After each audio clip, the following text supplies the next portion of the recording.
A very good morning to all of you. This is Abhilasha Nahata, your political science teacher.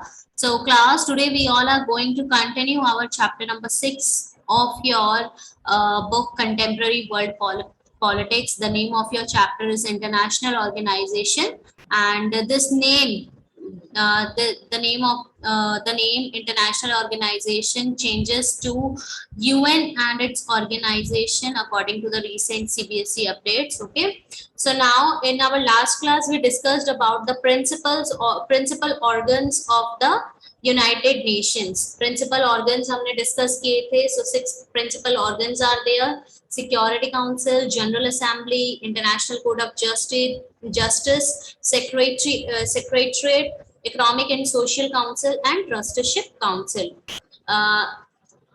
5 of them: Security Council, General Assembly, Economic and Social Council, Trusteeship Council, and Secretariat have their headquarters at New York, but International Court of Justice located at The Hague.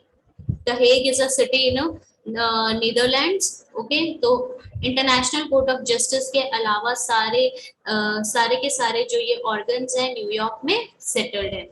Okay, and one more thing, जो आपका trusteeship council है, ठीक है, this is the only organisation which suspended on November 1994. ठीक है, तो उसके बाद ये वर्किंग में नहीं है बिकॉज जो लास्ट आपकी इंडिपेंडेंट आइलैंड लास्ट जो आइलैंड था अंडर कॉलोनाइजेशन और यू कैन से स्लेवरी, जो ट्रस्टीशिप काउंसिल के अंडर था पलाऊ, ठीक है, वो क्या हो चुका था, इंडिपेंडेंट हो चुका था. तो after November 1994 trusteeship council working नहीं है. But if question arises how many organs are there in the United organisation, आपको 6 ही याद रखना है, ट्रस्टीशिप काउंसिल को इंक्लूड करना है. ठीक है, अभी इनइफेक्टिव है बट वो पार्ट है, मेंबर है, ऑर्गन है आपका प्रिंसिपल ऑर्गन का. So now today class, after, as you all know, after the First World War, the League of the Nation, the international organization established, but due to some circumstances, due to the absence of the major powers and the lackness of the USA, ठीक है, and rising of the dictatorship, these are like some of the issues through which these are like some of the issues जो आपके important reasons थे failure of the League of the Nation के. ठीक है, but United Nations, ठीक है, United Nations आपका 1945 में स्टैब्लिश हुआ, फाउंड हुआ. But after the cold war 1991 में क्या हुआ, कोल्ड वॉर 1991 में डिसइंटीग्रेशन हो चुका था. 1991 में कोल्ड वॉर एंड हो चुका था. And after the end of the cold war obviously हर एक और कोई भी ऑर्गेनाइजेशन हो, हर एक ऑर्गेनाइजेशन में रिफॉर्म्स की जरूरत होती है. ठीक है, so now what is the meaning of reform? What is the meaning of reform? Reforms means changes for improvement. When we do some kind of changes for improving any organization, for the improvement, it is known as reform. Reform क्या होता है? जब हम कोई भी change करते हैं किसी इम्प्रूवमेंट के लिए, उसको हम रिफॉर्म बोलते हैं.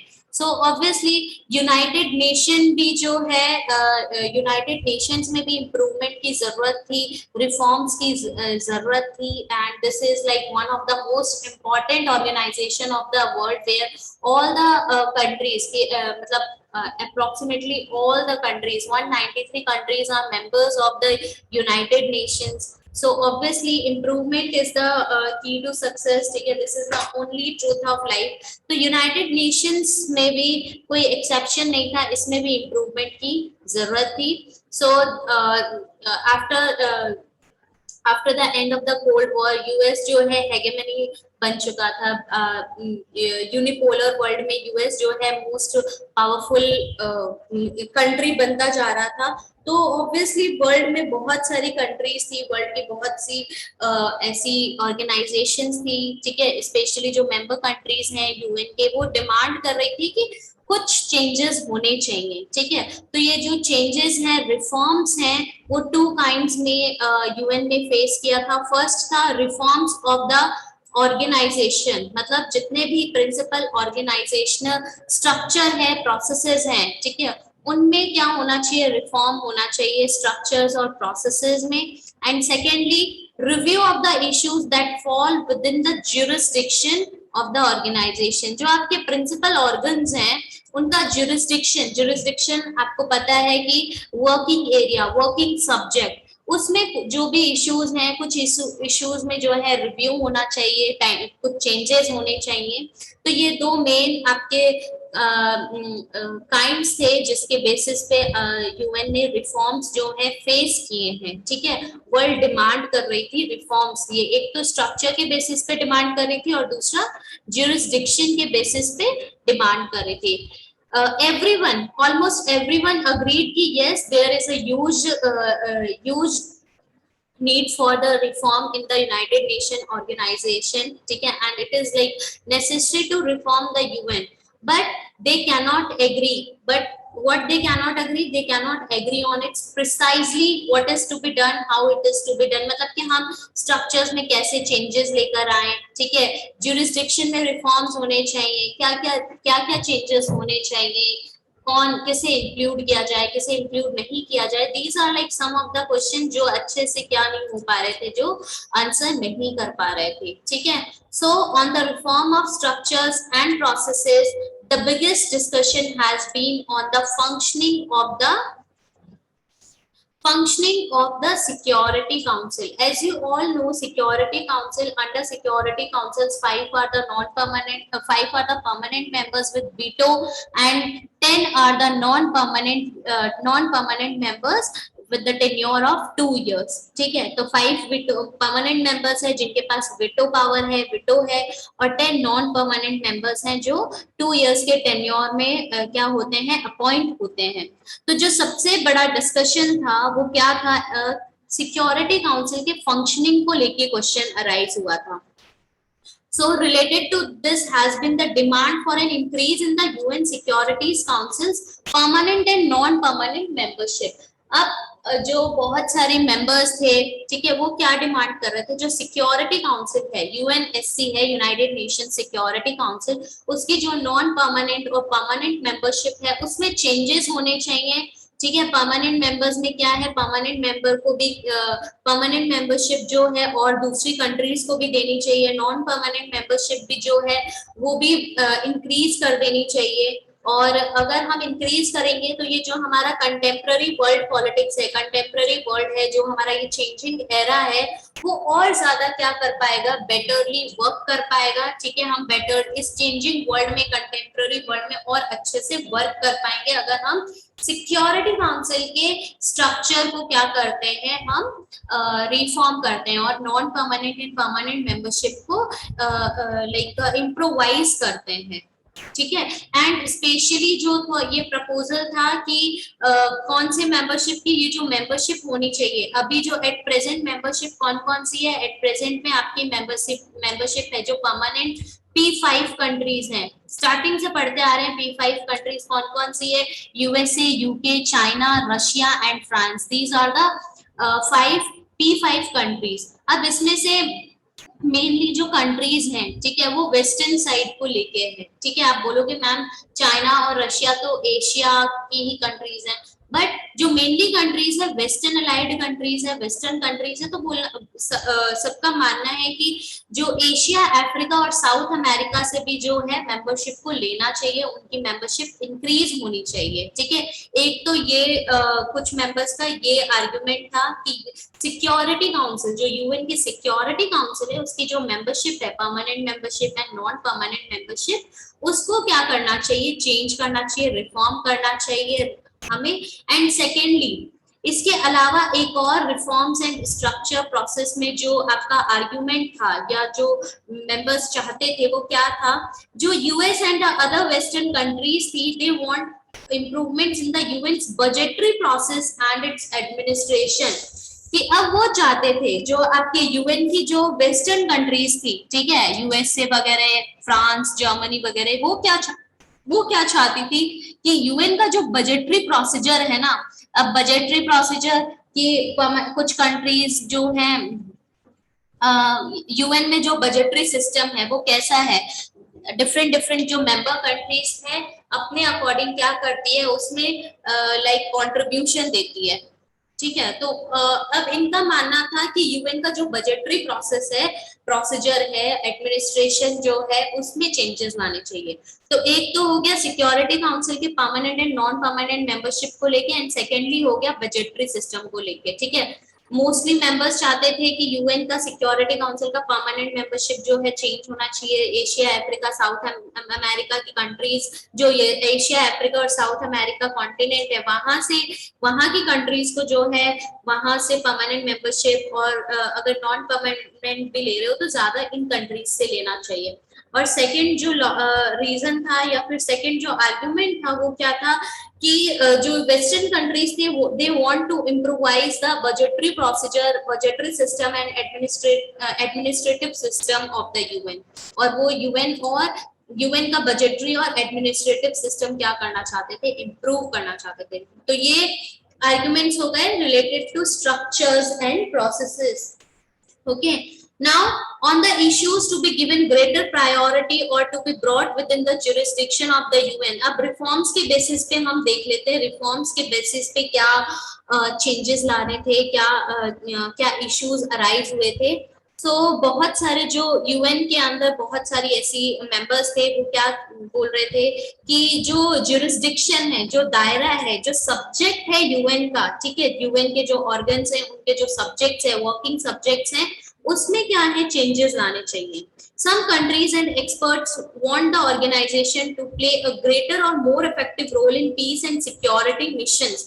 अब कुछ जो यूएन की कंट्रीज थी, यूएन के जो मेंबर्स थे, या फिर आप बोल सकते हैं एक्सपर्ट्स जो हैं कुछ ऑर्गेनाइजेशन के, यूनिसेफ ले लो, यूनेस्को, डब्ल्यूएचओ, कुछ भी ले लो, उनके कुछ एक्सपर्ट्स थे, ऑर्गेनाइजेशंस, वो क्या चाह रहे थे कि यूएन जो है सबसे ज्यादा मोर इफेक्टिवली जो रोल है यूएन का पीस को लेके और सिक्योरिटी मिशन को लेके होना चाहिए, ठीक है। और दूसरे जितने भी आपके प्रायोरिटी में पीस और सिक्योरिटी को रखना चाहिए, बाकी सारे वर्क जो है लाइक उनको सेकेंडरी में रखना चाहिए।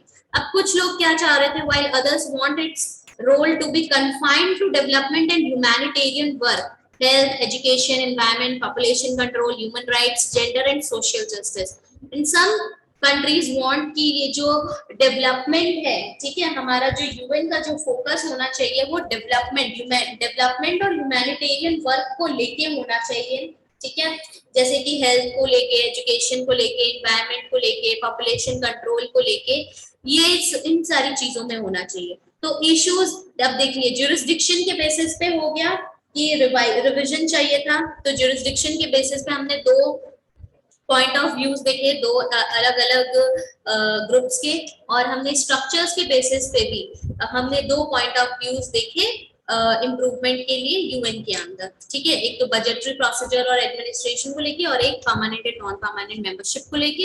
एक चाहती थी इश्यूज में जो यूएन के जो जुरिस्डिक्शन है उसमें इश्यूज कुछ थे कि कुछ कंट्रीज चाहती थी कि पीस एंड सिक्योरिटी मिशन पे ज्यादा फोकस होना चाहिए, वो ज्यादा इंपॉर्टेंट रोल होना चाहिए, और कुछ लोग चाहते थे कि डेवलपमेंट और ह्यूमैनिटेरियन वर्क ज्यादा होना चाहिए under UN. Okay, so now let us look at both sets of reforms with an emphasis on reforms of the structure and processes. The UN was established in 1945, immediately after the Second World War. The way it was organized and the way it functioned reflected the realities of the world politics after the Second World War. Now, why these reforms have been asked for, demanded for? अब आप बोलोगे ma'am ये वाले reforms क्यों बोले गए, क्या क्या ऐसे कॉजेस थे, ठीक है, क्या क्या ऐसे चेंजेस आ चुके थे जिसके वजह से यूएन को रिफॉर्म करने की जरूरत पड़ गई थी। So why these reforms have been asked for, demanded for, like so if I give you the answer, if I give you the answer in very simple language या one line में अगर बोलूं तो changed realities after Cold War is the answer की cold war के बाद realities काफी change हो चुकी थी, इस वजह से जो है रिफॉर्म्स की जरूरत थी। तो क्या क्या चेंजेस आ चुके थे आफ्टर द कोल्ड वॉर और you can say after the disintegration of the Soviet union? क्या हो चुका था? First of all the Soviet union has collapsed. Soviet union collapse हो चुका था, डिसइंटीग्रेट हो चुका था। जो बाइपोलर वर्ल्ड है वो अब यूनिपोलर वर्ल्ड में कन्वर्ट हो चुका था। यूएस जो था हेगेमोनिक पावर बन चुका था। यूएस सबसे स्ट्रॉन्गेस्ट बन चुका था, ठीक है। So as you all know during the cold war like both were contradicting each other, both the Soviet Union and US were contradicting each other and at the same time they both were trying to balance each other, ठीक है। And कैसे balance कर रहे थे? UN के through अपने आप को बैलेंस करने की वो क्या कर रहे थे? कोशिश भी कर रहे थे, ठीक है। तो पहला रीजन है आपका कि अब कोल्ड वॉर के टाइम पे 1945 से 1991 तक कोल्ड वॉर चल रहा था, बाइपोलर वर्ल्ड था और दोनों एक दूसरे को बैलेंस करने की कोशिश कर रहे थे। बहुत सारी उनकी आइडियोलॉजीज डिफरेंट थी, एक दूसरे को कॉन्ट्रोडिक्ट कर रहे थे, ठीक है। तो अब उस टाइम पे जो वर्क था वो थोड़ा डिफरेंट होता था। अब नाउ यूएस जो है एक स्ट्रॉन्गेस्ट पावर बन चुका था, यूएस हेगेमनी आ चुकी थी, सोवियत यूनियन कोलैप्स हो चुका था, तो ऑब्वियसली रिफॉर्म्स की जरूरत थी।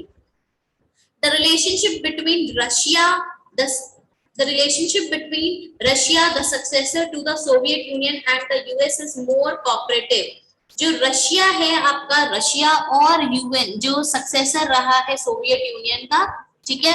रशिया और यूएस के बीच में जो है आप बोल सकते हैं रिलेशनशिप जो है बहुत ज्यादा स्ट्रॉन्ग हो चुके थे, कोऑपरेटिव हो चुके हैं, ठीक है। अब रशिया तो पार्ट था सोवियत यूनियन का, अब तो एक डिफरेंट कंट्री बन चुकी है आफ्टर द डिसइंटीग्रेशन। तो यूएस और रशिया का जो रिलेशनशिप है काफी कोऑपरेटिव रहा, काफी इम्प्रोवाइज हुआ दोनों में, लाइक काफी यू कैन से कि दोनों मिलजुल के रहने लगे, ठीक है। एक पावरफुल एक कोऑपरेटिव रिलेशन रहा दोनों के बीच में, तो ये सेकंड रीजन है। Thirdly, China is fast emerging as the great power and India is also grow rapidly। अब देखिए जो चाइना है, ऑब्वियसली चाइना भी बहुत फास्ट स्पीड से, रैपिड रेंज से क्या कर रही है, वो डेवलप कर रही है, एक एज अ ग्रेट पावर जो है एमर्ज हो रही है। Even India is also growing rapidly, India भी बहुत अच्छी स्पीड से डेवलप कर रही है, रैपिडली ग्रो कर रही है। तो ये भी एक रीजन है कि हम बोल सकते हैं कि इंडिया को भी क्या है, परमानेंट मेंबरशिप मिलनी चाहिए। The economies of Asia are growing at an unprecedented rate। अब जो इकोनॉमीज है रशिया की वो स्पेशली जो साउथ एशिया की हम बात करते हैं तो बहुत ही फास्ट रेट से ग्रो कर रही है। अनप्रेसिडेंटेड का मतलब होता है फास्ट रेट, ग्रोइंग फास्टली, ठीक है, फास्ट होता है। सो जो इकोनॉमीज है, डेवलपमेंट है, वो काफी अच्छे रेट से क्या हो रही है, एशिया की ग्रो कर रही है। Many new countries have joined the UN as they become independent from the Soviet Union or former communist states in Eastern Europe. After some of the countries were colonized, and some of the countries were were the part of the Soviet Union. And so after the collapse of the Soviet Union and Eastern Europe जो है specially बहुत सारी countries को उन्होंने colonise कर रखा था। तो after the independence of these new countries, तो बहुत सारी कंट्रीज ने क्या कर लिया, ज्वाइन कर लिया यूएन को, स्पेशली आफ्टर 1991 बहुत सारी कंट्रीज ने ज्वाइन कर लिया, इंडिपेंडेंट नेशंस ने ज्वाइन कर लिया, तो ऑब्वियसली रिफॉर्म्स की जरूरत है। A whole new set of challenges confronts the world। अब पहले जो चैलेंजेस थे वो तो चैलेंजेस हैं ही, इसके साथ साथ में और भी दूसरे जो चैलेंजेस हैं वो क्या हो चुके हैं, वो अराइज होने लग गए हैं, जैसे जीनोसाइड, ठीक है। जीनोसाइड हो गया। Genocide, what is genocide? International action to destroy people. क्या होता है? जीनोसाइड होता है, डेथ्स होती है। Civil war, ethnic conflicts, nuclear proliferation, these are some of the causes, these are new challenges faced by the world, so there is a huge demand for the reformation of the United Nations। देखिए climate change, environmental degradation, epidemics, these are new challenges faced by the UN and these are some of the reasons or you can say कि changes asked by the world today, changes in the UN asked by the world. Okay, so in this situation in 1989, as the Cold War was ending, the question facing the world was, is the UN doing enough? Is it equipped to do what is required? What should it be doing, and how? What reforms are necessary to make it work better? So for past decade and half, member states have been trying to find satisfactory and practical answers to these questions, especially after 1989. 1989 में Germany का unification हुआ. So especially after that period, this period is marked as the end of the Cold War too. So बहुत सारे ऐसे questions हैं जो world में बहुत सारी कंट्रीज पूछ रही हैं, ठीक है, और उसके यूएन क्या कर रही है, ट्राई कर रही है कि उसके कुछ सेटिस्फैक्टरी आंसर्स दे सके, कुछ सॉल्यूशंस आ सके. ओके, सो 19 यूएन सेक्रेटरीज जनरल 1945 में क्या हुआ था, 1945 में यूएन फॉर्म हो चुका था. So from 1946 onwards Trygve Lie from Norway, 1946 to 1952, he was the Secretary General. He is the highest functionary of the UN. जो Secretary General होता है वो highest functionary होता है United Nations का. तो Trygve Lie जो थे वो नॉर्वे के थे, लॉयर है, फॉरेन मिनिस्टर रह चुके हैं. इंडिया और पाकिस्तान का जो कॉन्फ्लिक्ट हुआ था कश्मीर को लेके, तो उसमें जो सीज फायर किया था, याद होगा आपको कि यूनाइटेड नेशन पाकिस्तान को लेके कश्मीर को लेके पाकिस्तान और इंडिया में जो पहला वॉर हुआ था उस टाइम पे, तो उसमें जो सीज फायर किया था, इसमें वर्क किया था ट्राइगिव लाई ने.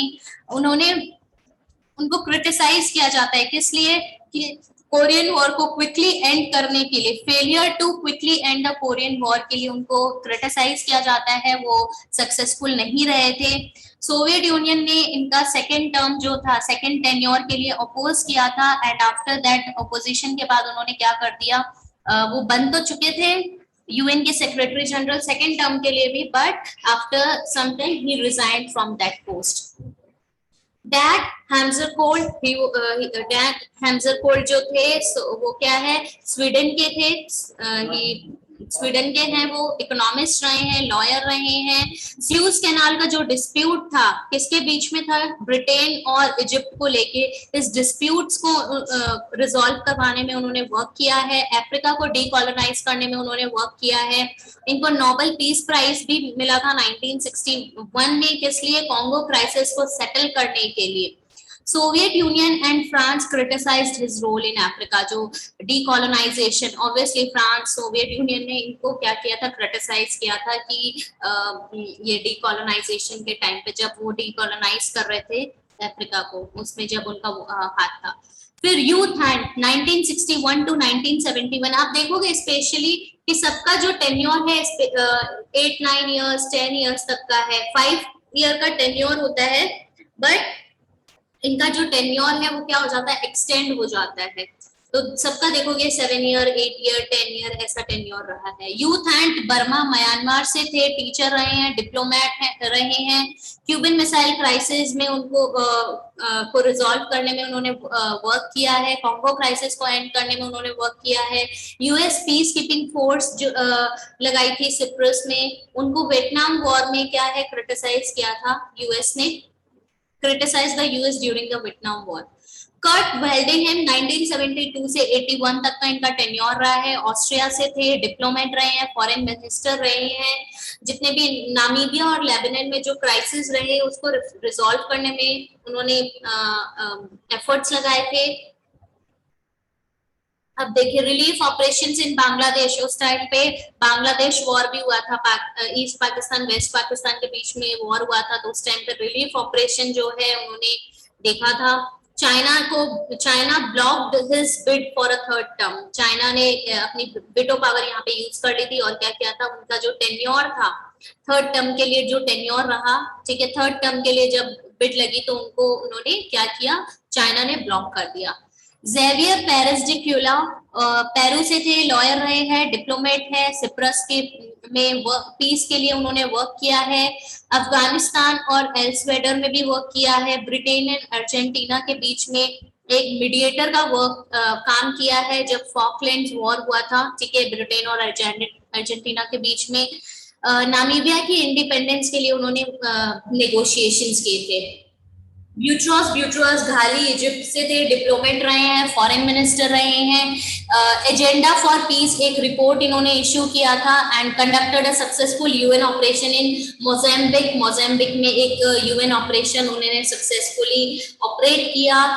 जो बोस्निया, सोमालिया और रवांडा में जो यूएन के फेलियर्स रहे उसके लिए उनको ब्लेम किया गया था and due to serious disagreements US ने इनका सेकेंड टर्म जो है वो क्या कर दिया था, ब्लॉक कर दिया गया था। कॉफी ए अनान हमने स्टार्टिंग में पढ़ा था। कॉफी ए अनान के लेबनान, इजराइल और हिजबुल्लाह लेबनान क्राइसिस जो था उसमें इन्होंने यहाँ पे सीज फायर लगाया था। तो कोफी ए अनान घाना से थे, 1997 से 2006 तक का इनका टेन्योर रहा है, टर्मिनल रहा है। Global fund to fight AIDS इन्होंने ये क्रिएट किया है, global fund to fight AIDS, tuberculosis, malaria, इन सबको फाइट करने के लिए फंड्स, ग्लोबल फंड क्रिएट किया था।